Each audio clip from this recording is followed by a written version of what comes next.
All right, the new moon is reverencing the new moon, keeping the new moon, keeping it as a feast day, astrology worship, star worship, moon worship, sun worship, all of the above. Is it going off? Is it making the Lord upset? Okay, because we see what's going on in the world. Okay, they like to take these different. I don't even know what they call it. Yeah, I think that they just call it astrology, Capricorn. What are some of the other ones? Taurus, Aries. Worshipping that and doing that stuff is evil, but it's keeping the new moon, using the new moon as the beginning of the month to determine our Sabbaths, to determine our feast days. Is that going off? Is that astrology as well? Let's look into it. Let's see what's going on. Psalms 81 and 3. Blow up the trumpet in the new moon in the time appointed on our solemn feast day.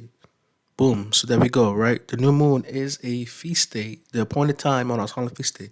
It goes hand in hand, right? So I mean, close the book. There we go. Answer done. There's your answer. The new moon is a feast day. But let's look into it. Let's grasp this.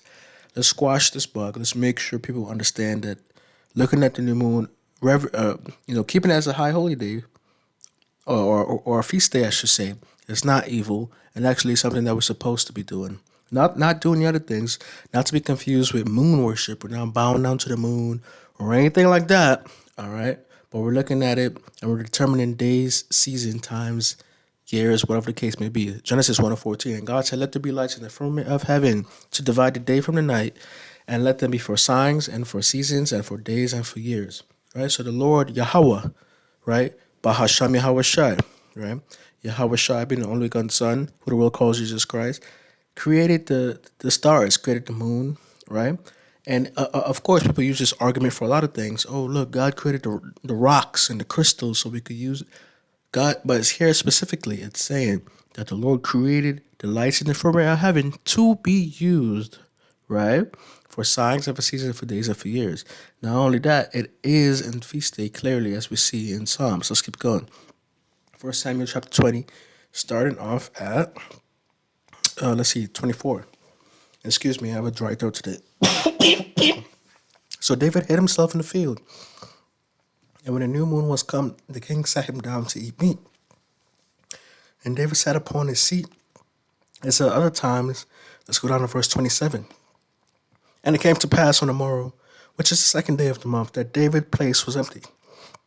And Saul said unto his son Jonathan, wherefore comest not thou, the son of Jesse, to eat meat, neither yesterday nor today? Excuse me. The devil's trying to get me today, man. But we gonna get this out, Lord willing. See what I'm saying?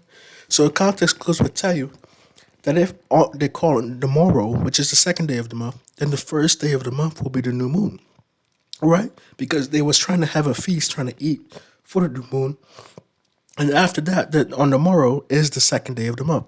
So add 101, it would tell you that the new moon is the first day of the month.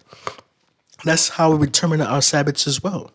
Okay, and you can look at some other videos to break this down even further, but remember, the Sabbath isn't necessarily the seventh day of the month. It can fall on the seventh day of the month.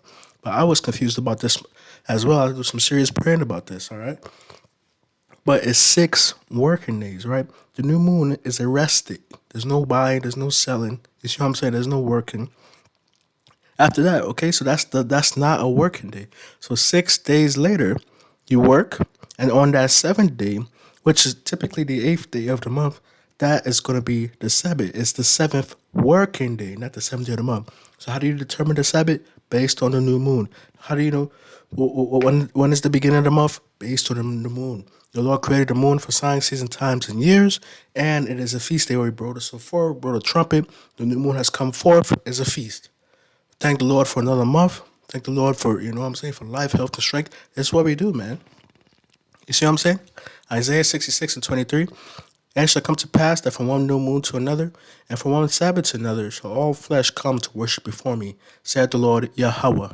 Right? So even in the kingdom of heaven to come, we're still going to be reverencing the new moon. It's still going to be keeping the Sabbath and coming to worship before the Lord on these occasions. Why? Because they are special days, holy days. How do we determine that? By the status of the moon, man. Why is it called a new moon? Because the new moon is becoming a new. Contrary to some people like to tell you that the full moon is a new moon, it's becoming a new. You see what I'm saying? So these things are not evil, man, right? Yes, it's astrology and it's evil to worship the moon, to worship the things of the heavens and the firmament, but to use the moon for what its intended purpose was for days, times, years. You know what I'm saying? It's not evil, right? So hopefully we squash that bug. Hopefully through the strength and power of Yahweh Bashim Yahushai, you got to understand that this is something that we're supposed to be doing, right? Keeping the new moon as a feast day. We're going to be doing the kingdom of heaven as you see in Isaiah 66. Might as well do it now, right? Hopefully this was edifying. Once again, peace be unto you. All praise to the Most High God Yahweh, to His only God Son Yahweh Shai, to the Holy Spirit, Rakah Kodash. Peace be unto you. Shalom.